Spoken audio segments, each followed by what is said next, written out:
ቀናስል ለውድ ተማሪዎች እንደምንሰነበታችሁ ዛሬ የባለፈውን 6.3 ቀጣይ ፓርት ለማየት እንሞክራለን። ማለትም ኮንሶሊዴሽን ኦፍ አውቶክራሲ ኤንድ ኦፖዚሽን ቱ ዘ ሞናርኪ የሚለውን ቀጣይ ፓርት በተለይ ፕሎትስ ኤንድ ኮንስፓይሬሲስ ከሚለው ጀምረን ለማየት እንሞክራለን።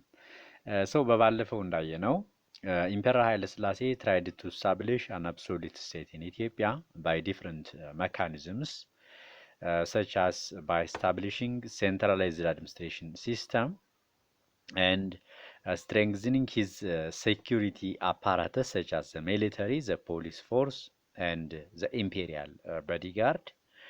And we have seen the administrative divisions of Ethiopia in the 1960s, the fact that it was divided into provinces, sub-provinces and districts or woredas. And as well, we have seen the Ethiopian education system and the 1955 revised constitution.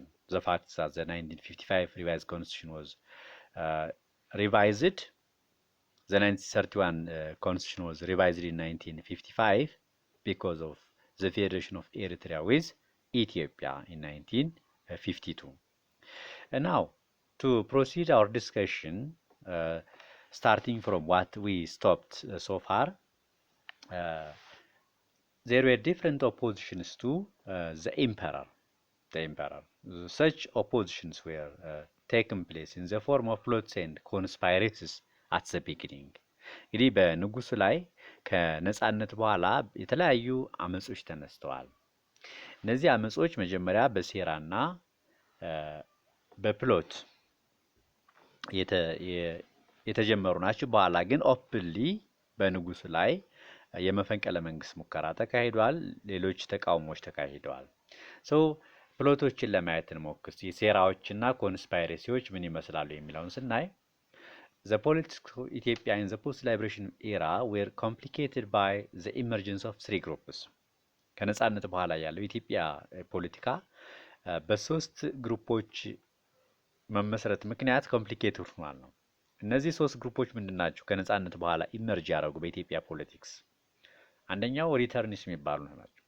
እነዚህ ሪተርኒስ የሚባሉት ከንጉሱ ጋራ ውጭ ሀገር የቆዩ ወይም ደግሞ በራሳቸው ወደ ውጭ ሀገር ቆይተው ወደ ሀገር የተመለሱ ናቸው ሪተርኒስ የሚባሉት። ሌላኛው ደግሞ ሁለተኛው ግሩፕ ዘ ኮላቦሬተርስ የሚባሉት ናቸው። እነዚህ ደግሞ በሌላ አነጋገር ባንዳ የሚባሉት ናቸው። they were working with the fascist Italians ከኢጣሊያን ጋራ ተባባሪ ነበሩ። ፋሺስት ጣሊያን ኢትዮጵያን ለ5 ዓመት ሲይዝ ኦኪፓይድ ሲያደርግ ሲወር ለፋሺስት ጣሊያን ተባባሪ የነበሩ ባንዳ የሚባሉት ናቸው። እነዚህ they were strongly disliked by the patriots የኢትዮጵያ አርበኞች እነዚህን ግሩፖች አጥብቀው ይጠሏቸዋል።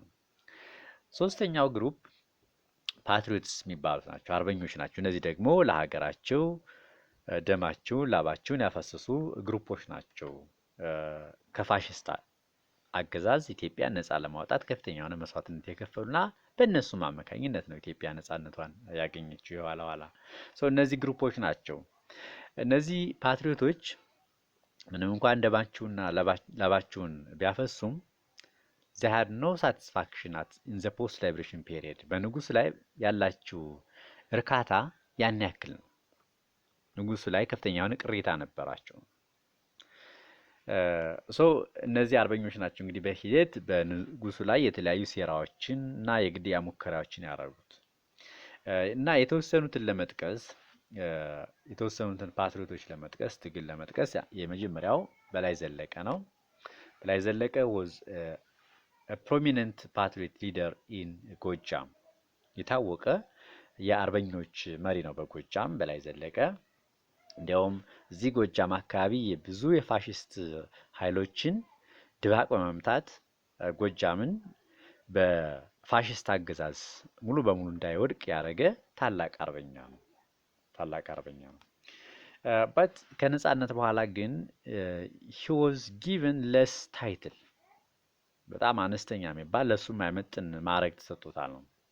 እንዲያውም he was given the title of ደጃች ከሱ በታች ያሉ ከደጃች በላይ ማዕረግ ደጃዝማች በላይ ማዕረግ ሲያገኙ ደጃች የሚባል ማዕረግ ብቻ ተሰጥቶት የቢቸና ዲስትሪክት አስተዳዳሪ ሆኖ ተሾሟል።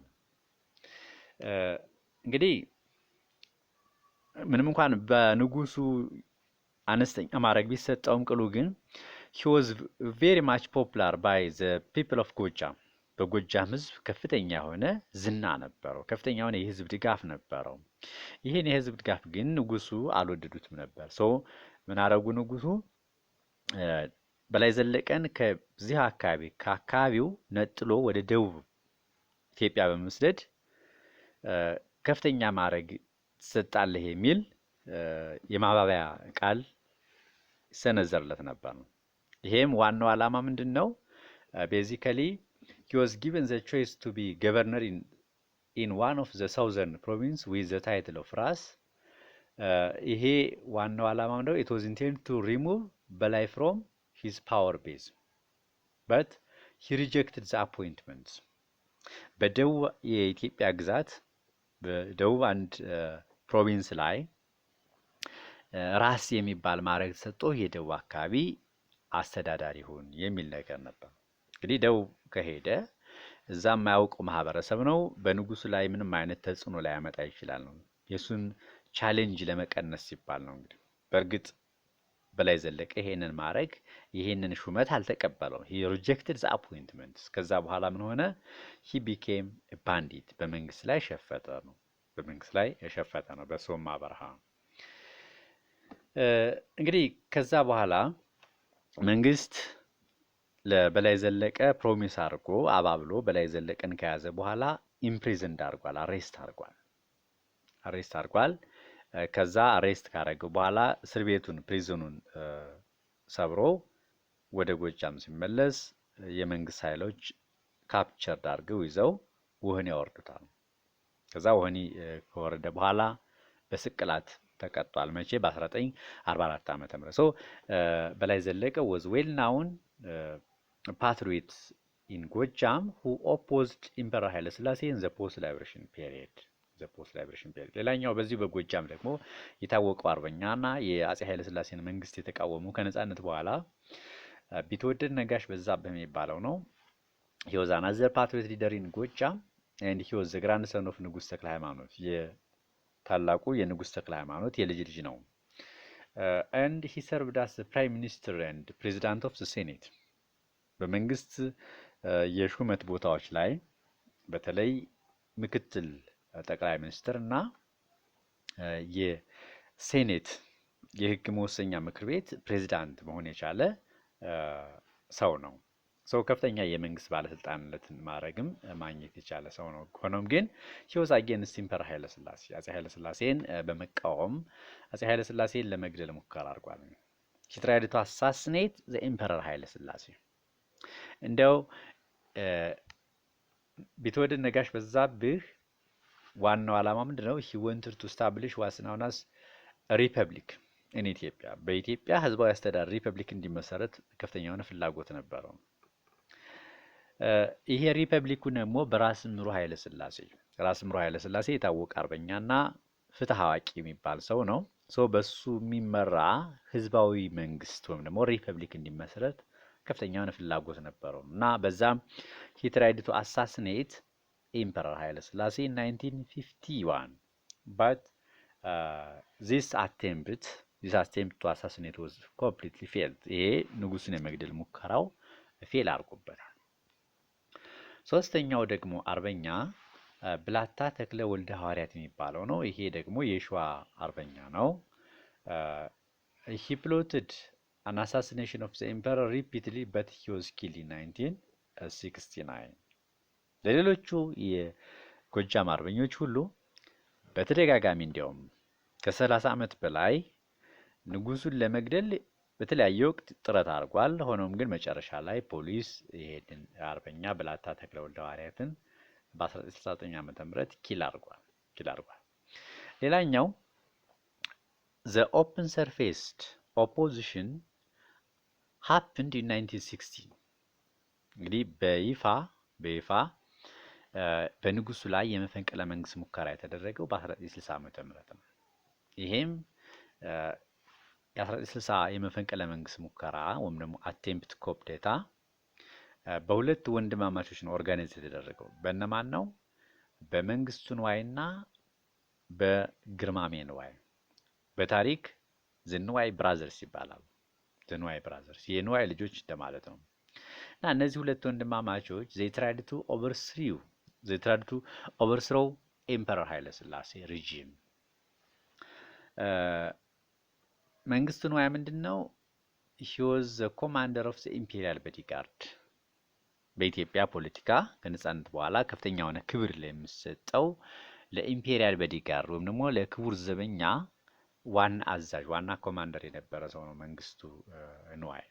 ግርማሜ ንዋይ ደግሞ በወቅቱ አሜሪካን ሀገር በማስተርስ ሳይንስ በፖለቲካል ሳይንስ ማስተርስ ዲግሪ የነበረው ሰው ነው። ሰው ንጉሱ ካልተከላ በኢትዮጵያ ለውጥ አይመጣም በሚል ምክንያት ይሄን የ1960 የመፈንቅለ መንግስት ሙከራ ሁለቱ ወንድማማቾች ሞክረውታል። በእርግጥ ሌሎች ኃይሎችም ነበሩ እነሱን የደገፉ። ለምሳሌ ሴኩሪቲ ፎርስስ የሚባለው ኮሎኔል ወርቅነህ ገበየሁ የሚመራው የኢትዮጵያ ጸጥታ ኃይል፣ እንደዚሁም የኢትዮጵያ ፖሊስ ኃይል ዋና አዛዥ የነበረው ብርጋዴር ጄኔራል ጸጌ ደቡ፣ እነዚህ ሁሉ በ1960 የመፈንቅለ መንግስት ሙከራ ተሳትፏል ማለት ነው። The coup was carried while the emperor was on a state visit to Brazil። እንግዲህ ይሄ 1960 የመፈንቅለ መንግስት ሙከራ የተካሄደው አጼ ኃይለ ሥላሴ ብራዚልን በሚጎበኙበት ወቅት ነው የሚለው። and initially the coup was successful። መጀመሪያ አካባቢ በእርግጥ ይሄ የመፈንቅለ መንግስት ሙከራ ስኬታማ ነበር። የመፈንቅለ መንግስት አድራጊዎች ኮፕ ሜከሮች ምን ማድረግ ችለዋል? they controlled most officials in አዲስ አበባ። አጼ ኃይለ ሥላሴ ባለስልጣን የነበሩ ብዙ ሰዎችን በመቆጣጠር አዲስ አበባንም ተቆጣጥረው ነበር እና እንዲሁም በሬዲዮም እንደዚሁ መልእክታቸውን አስተላልፈዋል። ከዛሬ ጀምሮ የአጼ ኃይለ ሥላሴ መንግስት ወድቋል፣ በምትኩ በሱ ምትክ ሌላ መንግስት ተቋቁሟል ብለው አዋጅ አስነግረዋል። እንግዲህ በዚህም አዲስ ለተመሰረተው መንግስት ኮንስቲቱሽናል ሞናርክ አድርገው የሾሙት ማንን ነው? አስፋወሰን ኃይለ ሥላሴ ነው። የአጼ ኃይለ ሥላሴ ልጅ አስፋወሰን was made a constitutional salaried monarch። ስልጣኑ በህገ መንግስት የተገደበ በደሞዝ የሚተዳደር ንጉስ አድርገው ሹመውታል። እንደገና ልዑል ራስ እምሩ ኃይለ ሥላሴን ደግሞ ፕራይም ሚኒስትር ለአዲሱ መንግስት ጠቅላይ ሚኒስትር አድርገው ሹመውታል። ሆኖም ግን the army and the air force crushed the coup within 2 days fighting። ለሁለት ቀናት ያክል የኢትዮጵያ ብሔራዊ ወታደርና የኢትዮጵያ ፖሊስ ኃይል የኢትዮጵያ አየር ኃይል ከፍተኛ የሆነ ውጊያ በማድረግ የመፈንቅለ መንግስት ሙከራውን ቀልብሶታል። እንግዲህ ሁለቱ በመፈንቅለ መንግስት ሙከራ ያልተሳተፉ ኃይሎች እና ማን ናቸው? አየር ኃይሉ አልተሳተፈም፣ የኢትዮጵያ ብሔራዊ ኃይል አልተሳተፈም። በሌላ በኩል ደግሞ ኢምፔሪያል ቦዲጋርዱ ተሳትፏል፣ የኢትዮጵያ ፖሊስ ኃይል ተሳትፏል፣ የኢትዮጵያ ጸጥታ ኃይሎች ተሳትፏል። በዚህ ምክንያት አየር ኃይሉና ብሔራዊ ወታደሩ በመፈንቅለ መንግስት ሙከራ ባለመሳተፉ የተነሳ መጨረሻ ላይ ይሄ ኃይል በከፍተኛ ሁኔታ በመጓጋት ኮፕ ዴታው መፈንቅለ መንግስቱ ፌል እንዲያደርግ አድርጎታል ማለት ነው። ከዛ በኋላ እንግዲህ የመፈንቅለ መንግስት ሙከራ ያደረጉ አመራሮች ተገለዋል። ለምሳሌ ብርጋዴር ጄኔራል ጽጌ እና ኮሎኔል ወርቅነህ lost their life in the exchanging fire። በተኩስ ልውውጡ እነዚህ ሰዎች ተገለዋል። እንደገናም መንግስቱና ግርማሜ ንዋይም እንደዚሁ መጨረሻ ላይ ግርማሜ ንዋይ ራሱን አጥፍቷል። he committed suicide። መንግስቱ ንዋይ was captured and he was sentenced to death። ተይዞ የሞት ስቅላት ተፈርዶበታል ማለት ነው። እንግዲህ ይሄ መፈንቅለ መንግስት ሙከራ ስኬታማ ያልሆነበት ምክንያት ምንድን ነው ሲባል why the 1960 COP data failed ለሚለው it was failed because it lacked proper coordination. The COP makers failed to include the Ethiopian army and the Ethiopian air force. የኢትዮጵያን ወታደር ብሔራዊ ወታደርና የኢትዮጵያን አየር ኃይል ከጎናቸው አለማሰለፋቸው ግሬቭ ሚስቴክ ነው፣ ታላቅ ስህተት ነው። በሂደት እነዚህ ኃይሎች ናቸው ይህን የመፈንቅለ መንግስት ሙከራ እንዲከሽፍ ያደረጉ። ኦፍኮርስ ኢትዮጵያን ስቱደንትስ ሰፖርትድ ዘ 1960 ኮፕ ዴታ። ይህን የመፈንቅለ መንግስት ሙከራ የደገፉት የኢትዮጵያ ተማሪዎች ናቸው። ከዚህ ውጭ ግን የኢትዮጵያ ብሔራዊ ወታደሮች፣ የኢትዮጵያ አየር ኃይል፣ ኢቭን የኢትዮጵያ ኦርቶዶክስ ቤተክርስቲያን ይህን የመፈንቅለ መንግስት ሙከራ አውግዘዋለች ወይም ደግሞ ኦፖዝ አድርገዋለች። በዛ ምክንያት ይሄ ላክ ኦፍ ፕሮፐር ኮኦርዲኔሽን ስለሚጎለው እና የአርሚና ኤርፎርሱን ኮፕ ሜከሮች ወደ ራሳቸው ማሰለፍ ባለመቻላቸው የተነሳ የ1960 የመፈንቅለ መንግስት ሙከራ ሙሉ በሙሉ ፌር ሊያደርግ ይችላል ማለት ነው። ሌላኛው ፔዛንት ሪቢሊየንስ ነው። እንግዲህ ከዚህ በኋላ የተለያዩ ኦፖዚሽኖች በአፄ ኃይለ ሥላሴ ላይ ተካሂደዋል። ለምሳሌ የፔዛንት ኦፖዚሽኖች የአርሶ አደሮች ተቃውሞች ነበሩ። in the post liberation period there were peasant rebellions against the imperial government. there are general factors for this. ከነጻነት በኋላ በአርሶ አደሩ በመንግስት ላይ ያመጸበት ዋናው ምክንያት ምንድነው? እንዳጠቃላይ ስንል አንደኛ increasing states on peasant resources፣ መንግስት በከፍተኛ ሁኔታ በፔዛንቶች ሀብት ላይ ተጽዕኖ ማሳደሩ፣ ኢንተርናሽናል ሴንቲሜንትስ፣ የብሔር ጉዳይ the lives of peasants were severely affected by increasing land taxes። የአርሶ አደሮች ህይወት በከፍተኛ ሁኔታ ሲቃይ ውስጥ መሆን በምን ምክንያት? በመሬት ግብር ምክንያት፣ ፕሮሰስ ኦፍ ፕራይቬታይዜሽን ኦፍ ላንድ ሴልስ፣ ኤክስፓንሽን ኦፍ ኮመርሻል ፋርምስ። በእነዚህ ምክንያቶች የኢትዮጵያ አርሶ አደሮች ህይወት በከፍተኛ ሁኔታ ሲቃይ ውስጥ መግባቱ ከነጻነት በኋላ ለነበረው ፔዛንት ኦፖዚሽን የአርሶ አደሮች አመጽ እንደ አጠቃላይ ምክንያት ይገለጻል። የመጀመሪያው የአርሶ አደሮች አመጽ የሚባለው የወያኔ ሪቢሊየን ነው። the first peasant rebellion after the liberation period occurred in Tigray 1943። ትግራይ ላይ የተከሰተ የአርሶ አደሮች አመጽ ነው ይሄ ወያኔ ሪቢሊየን የሚባለው። መቼ? በ1943 ዓመተ ምህረት በተለይ ምስራቅ ትግራይ ላይ የተካሄደ የአርሶ አደሮች አመጽ ነው ይሄ ወያኔ ሪቢሊየን። የወያኔ ሪቢሊየን የታወቀው መሪ ማን ይባላል? ብላታ ኃይለማርያም ረዳ ይባላል። was led by ብላታ ኃይለማርያም ረዳ። and the ወያኔ ሪቢሊየን was successful at the beginning። initially ይሄ የወያኔ ሪቢሊየን በጣም ሰክሰስፉል ነበር፣ ስኬታማ ነበር። ብዙ የትግራይ ከተሞችን መቆጣጠር ችሏል፣ መቀሌን ጨምሮ። but despite this initial victory the imperial forces led by ራስ አበበ አረጋይ and supported by the British Air Force crushed the ወያኔ rebellion in October 1943። ብዙም ሳይቆይ በአጭር ጊዜ የመንግስት ኃይል በአበበ አረጋይ የሚመራው የመንግስት ሰራዊት እና የእንግሊዞች አየር ኃይል በእንግሊዞች አየር ኃይል ትብብር ይሄ የወያኔ ሪቢሊየን ሙሉ በሙሉ ኮላፕስ አድርጓል ነው፣ በቁጥጥር ስር ሊሆን ይችላል ማለት ነው። ሌላኛው አርሶ አደሩ አመጽ የሚባለው የባሌ አርሶ አደሮች አመጽ ነው። የባሌ አርሶ አደሮች አመጽ it was the longest peasant opposition፣ ረጅም ጊዜ የቆየ ፔዛንት ኦፖዚሽን ነው። ከ1963 እስከ 1970 ዓመተ ምህረት ቆይቷል ይህ አመጽ። ይሄ የባሌ ፔዛንት ሪቢሊየን ምናልባትም ለየት የሚያደርገው ነገር ምንድነው? it was supported by Somalian government፣ በሶማሌ መንግስት ከፍተኛ የሆነ ድጋፍ ያገኝ ነበር። የሶማሌ መንግስት ምን አይነት እቅድ ነበረው? the Somalian government had the plan of creating what's known as greater Somalia፣ ታላቋን ሶማሊያ የመመስረት ፍላጎት ነበረው። በተለይ በሶስት ሀገር የሚኖሩ ሶማሌዎችን አንድ በማድረግ ግሬተር ሶማሊያን የመመስረት እቅድ ነበረው የሶማሊያ ገቨርንመንት ቤት ሀገር የሚኖሩ ሶማሌዎችን ኢንክሉድ በማድረግ በኢትዮጵያ ያሉ በኦጋዴን የሚኖሩ ሶማሌዎችን፣ በጅቡቲ የሚኖሩ ሶማሌዎችን፣ በኬንያ የሚኖሩ ሶማሌዎች አንድ በማድረግ ታላቋን ሶማሊያ የመመስረት እቅድ ነበረው። በዛ ምክንያት the Somalian government supported the Bale Peasant Rebellion የባሌ ፔዛንት ሪቢሊየን ሰፖርት አድርጓል። ኦፍ ኮርስ ሩት ኮዙ ምንድነው? መሰረታዊ ምክንያቱ ምንድነው ስንል ሎካል ዲስኮንቴንትስ ነው።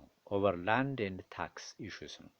የመሬት ጉዳይ ነው። የመሬት ግብር ጉዳይና የመሬት ጉዳይ ለባሌ ፔዛንት ሪቢሊየን ዋና ምክንያት ተደርጎ ይወሰዳል። በተጨማሪም ኦፖዚሽን ቱ ዘ ክርስቲያን ሴትልመንት ኢን ሙስሊም ኦሮሞ ኤንድ ሶማሊ ኢንሃቢትድ ኤሪያስ የክርስቲያኑ ማህበረሰብ በሙስሊሙ ማህበረሰብ እና በሙስሊም ኦሮሞ ማህበረሰቦች እና በሶማሌ ማህበረሰቦች እየመጣ መስፈሩ እነዛ ማህበረሰቦች ከዚህ አካባቢ ከኛ አካባቢ አይስፈር የሚል ተቃውሞ ነበራቸው ነው። ክርስቲያን ሴትልመንትን ኦፖዝ የማድረግ ሁኔታ ነበር ነው። እንግዲህ ይሄ ሪቢሊየን ለመጀመሪያ ጊዜ የፈነዳው የት ነው? ኤልከሬ የምትባል ቦታ ነው። መቼ? በ1963 ዓ.ም the rebellion broke out in Elkere district in 1963 when the peasants refused to pay land taxes ፔዛንቶች የመሬት ግብርን አንከፍልም ብለው ሲቃወሙ ኤልከሬ ላይ ይሄ የባሌ ፔዛንት ሪቢሊየን ብሮክ አውት ሊያደርግ ይችላል፣ ሊጀምር ይችላል ማለት ነው። መቼ? በ1963 ዓ.ም እንግዲህ የባሌ ፔዛንት ሪቢሊየን ኤልከሬ ላይ ፈነዳ በኋላ ወደ ሌሎች አካባቢዎች ስፕሪድ አድርጓል። ወደ ሌሎች ማለትም ወደ ዋቤ፣ ወደ ዳሎና ወደ ገናሌ ስፕሪድ አድርጓል። መጀመሪያ አካባቢ ይሄ ሪቢሊየን ሊደረግ የነበረው ይመራ የነበረው በካሂን አብዲ በሚባል ሶማሌ ነው። በኋላ it was led by the Oromo leader known as ዋቆ ጉቱ የሚባል የኦሮሞ መሪ ይሄን አመጽ መርቶታል። መጀመሪያ ግን ካህን አብዲ የሚባለው የሶማሌ ዜግነት የነበረው ሰው ነበር ነው። ሌላኛው the government tried to pacify the province by promising the return of confiscated land በእርግጥ መንግስት የአርሶ አደሩ የተወሰደባቸውን መሬት ለመመለስ ቃል በመግባት ሪቢሊየኑን አመጹን ለማርገብ ሙከራ አድርጓል። ሆኖም ግን ይሄ አመጽ እየተስፋፋ ሄዷል። ይሄ የመንግስት እርምጃ did not satisfy the rebels አመፀኞችን ምንም አላረካቸውም። ሪቤልስ ወይም ደግሞ አመፀኞች ምን አድርገዋል? ሁለት የመንግስት አስተዳዳሪዎችን ገለዋል። ብዙ የመንግስት ወታደሮችን ገለዋል። እንደዚሁ አታክድ ጎባ የቫሌ ከተማ ጎባን አታክድ አድርገዋል። ብዙ ጥፋት አድርሰዋል በመንግስት ላይ። But finally the Bale Peasant Rebellion was crushed especially by the 4th Division of the Army በአራተኛው ክፍለ ጦር የኢትዮጵያ ወታደር በጀነራል ወልደ ስላሴ ባርካና በጀነራል ጃግማ ኬሎ የሚመራው የአራተኛ ክፍለ ጦር የኢትዮጵያ ሰራዊት ከ1967 እስከ 1970 ዓመተ ምህረት ካምፔን በማድረግ ኦፕሬሽን በማድረግ የባሌ ፔዛንት ሪቢሊየን ሙሉ በሙሉ ክራሽ ማድረግ ችሏል ማለት ነው። ወይም ደግሞ ሙሉ መቆጣጠር ችሏል ማለት ነው። ሌላኛው የፔዛንት ሪቢሊየን probably the most successful peasant rebellion የሚባለው የጎጃም ፔዛንት ሪቢሊየን ነው። The peasant rebellions in ጎጃም can be traced back to the 1940s and 1950s እንግዲህ የጎጃም ፔዛንት ሪቢሊየን ምናልባትም ከ1940ዎቹ እና ከ1950ዎቹ ይጀምራል። በዚህ ጊዜ the people refused gun and land registering መንግስት የጦር መሳሪያ ምዝገባ ሲያካሂድ እና የመሬት ምዝገባ ሲያካሂድ ይሄንን ህዝቡ ይቃወም ነው። as well the people oppose appointment of governors from the center እንግዲህ ብዙ የጎጃም መኳንንቶች ተቀምጠው ከማዕከላዊ መንግስት ባለስልጣናት አፖይንት ይደረጉ ነበር። እሱንም ህዝቡ ኦፖዝ ያደርግ ነበር። በተጨማሪም ህዝቡ ምን ያደርጋል? the people resisted land tax increase and land measurements የመሬት ግብር መጨመርን የመሬት ልኬታ ስርዓትንም ኦፖዝ አድርጓል የጎጃም ህዝብ በዚሁ በ1950ዎቹ 40ዎቹ of course in these decades people successfully resisted measures from the political center ሙሉ በሙሉ የመንግስትን ኃይል የመንግስትን እንቅስቃሴ ሰክሰስፉሊ ሪዚስት አድርገዋል ጎጃሚዎች። ኦፍ ኮርስ ይሄ ሪቢሊየን የተጀመረው ኢት ብሮክ አውት ሞጣ፣ ቆላ ደጋ ዳሞት ኤንድ ሜጫ ዲስትሪክት በእነዚህ አካባቢዎች ነው ይሄ አመጽ የተጀመረው።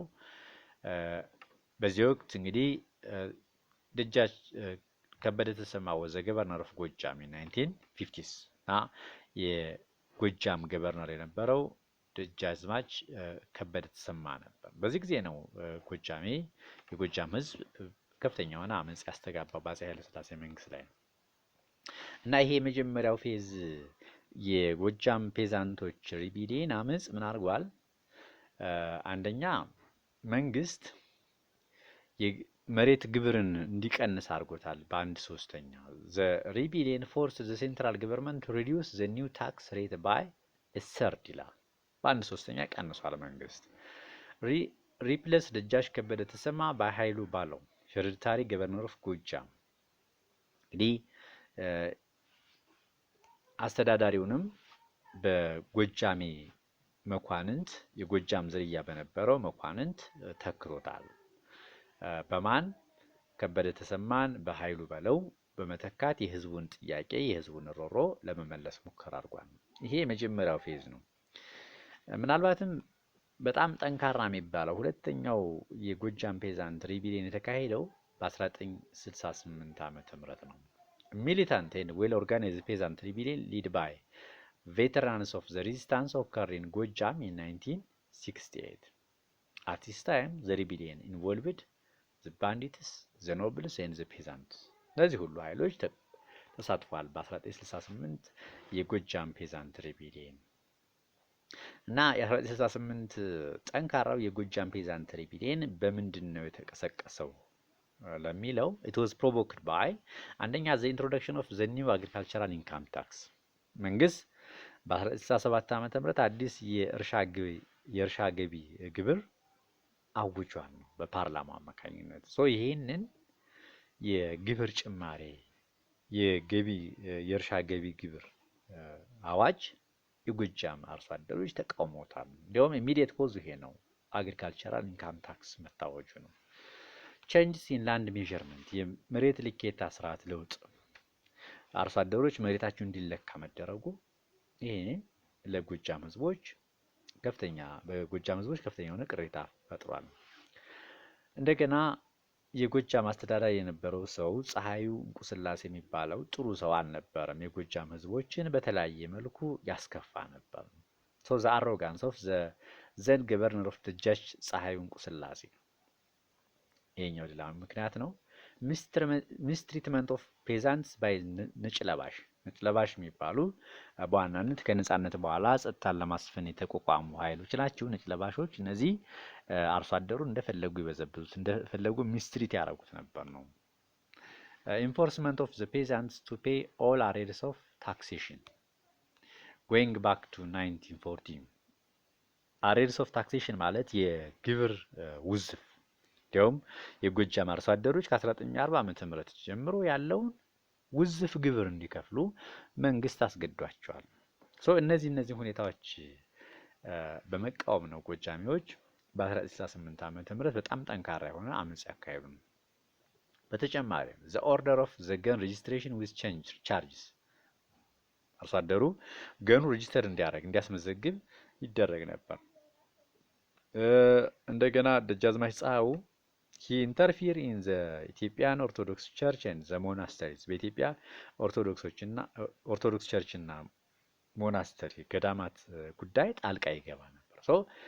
በእነዚህ ምክንያቶች የጎጃም ፔዛንት ሪቢሊየን ብሮክ አውት ሊያደርግ ይችላል ማለት። ኢሚዲየት ኮዝ የሚባለው ኦብቪየስሊ ቅድም እንዳልነው አግሪካልቸራል ኢንካም ታክስ ነው። የ1967 ዓመተ ምህረት አግሪካልቸራል ኢንካም ታክስ የጎጃም ፔዛንት ሪቢሊየን ኢሚዲየት ኮዝ አፋጣኝ ምክንያት ተደርጎ ይወሰዳል። እንግዲህ አመጹ በምን አይነት መንገድ የተካሄደ ስንል ዘ ፔዛንትስ ሬዚስተድ ታክስ አሰሰርስ መጀመሪያ አርሶ አደሮች የግብር ሰብሳቢዎችን ነው ሬዚስት ያደረጉ የተቃወሙ። መንግስት ግብር ሊሰበስብ ወደ ጎጃም ባለስልጣናትን ሲልክ፣ ግብር ሰብሳቢዎችን ታክስ አሰሰሮችን ሲልክ እነዛን ግብር ሰብሳቢዎች በመቃወም መልሰው ወደ አዲስ አበባ ሰደዋቸዋል። በመቀጠል ምን አደረጉ ጎጃሚዎች? ዘይ ሴንት ፒቲሽንስ ቱ ዘ ኤምፐረር በሰላማዊ መንገድ ለአፄ ኃይለ ሥላሴ ፒቲሽን ጥያቄ አቅርበዋል። እኛ በዚህ አግባብ ተበድለናል፣ ስለዚህ መንግስት መፍትሄ ሊሰጠን ይገባል ብለው ጥያቄ አቅርበዋል። ሆኖም ግን ዘ ገቨርንመንት ሪጀክት ዚስ ፒቲሽንስ ይሄን ሰላማዊ ጥያቄ መንግስት ሪጀክት ሲያደርግ ዘ ጎጃሜስ ኢሚዲየትሊ ሪቤልድ ወዲያውኑ ጎጃሜዎች ሪቤልድ አድርገዋል፣ አምፀዋል። እና በዚህም አመፅ የጎጃም አማጽያን ዘይ ኮንትሮልድ ሞስት ኦፍ ዘ ቴሪቶሪስ አብዛኛውን አካባቢ ከመንግስት አስለቅቀው በራሳቸው ቁጥጥር ስር መዋል ችለዋል። ነው። and the rebels assumed titles like ልዑል and ፊታውራሪ የራሳቸው ማዕረግ ነበራቸው። የሪቤል ሊደሮች ልዑልና ፊታውራሪ የሚባል ማዕረግ ይጠቀሙ ነበር። በኋላ ኮሚቴስ ዌር ኦርጋናይዝድ የጎጃም ህዝቦችን ጥያቄ ለማየት ኮሚቴዎች ኦርጋናይዝ ተደርገዋል። አንዱ ኮሚቴ ፎርዋርድ ያደረገው ኮሜንት ሀሳብ ምንድነው? የጎጃም ህዝቦችን በደል በተመለከተ ወይም ደግሞ ቅሬታና ቅዋሜ በተመለከተ ፀሐይ was removed and sent to ካፋ ፕሮቪንስ ደጃዝማች ፀሐዩ የጎጃም ህዝቦችን በእጅጉ ያስከፋው አስተዳዳሪ ወደ ሌላ አካባቢ እንዲሄድ ወደ ካፋ ትራንስፈር እንዲደረግ ተወስኗል። ይሄ ብቻ አይደለም። በተጨማሪም ጀነራል አምኒስቲ የምህረት አዋጅ ታውጇል። ፓርደኒንግ ኦፍ ዘ ሪቤልስ was proclaimed የምህረት አዋጅ ታውጇል። ሆኖም ግን አሁንም የምህረት አዋጅ ታውጆ there was rebellions አመጾች ነበሩ እና ይሄ አመጽ መጨረሻ ላይ ፋይናሊ ክረሽድ የተደረገው by the joint force of police army and ነጭ ለባሽ ነው።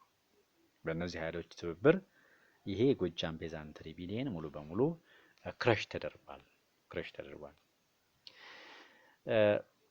So it was the most successful peasant rebellion, and at the end of the rebellion there were different measures that were taken by the government. ከአመጹ በኋላ ከ1968 ዓመተ ምህረት አመጹ ከረገበ በኋላ መንግስት ብዙ ለውጦች ኢንትሮዲዩስ አድርጓል። ለምሳሌ the new tax was abandoned.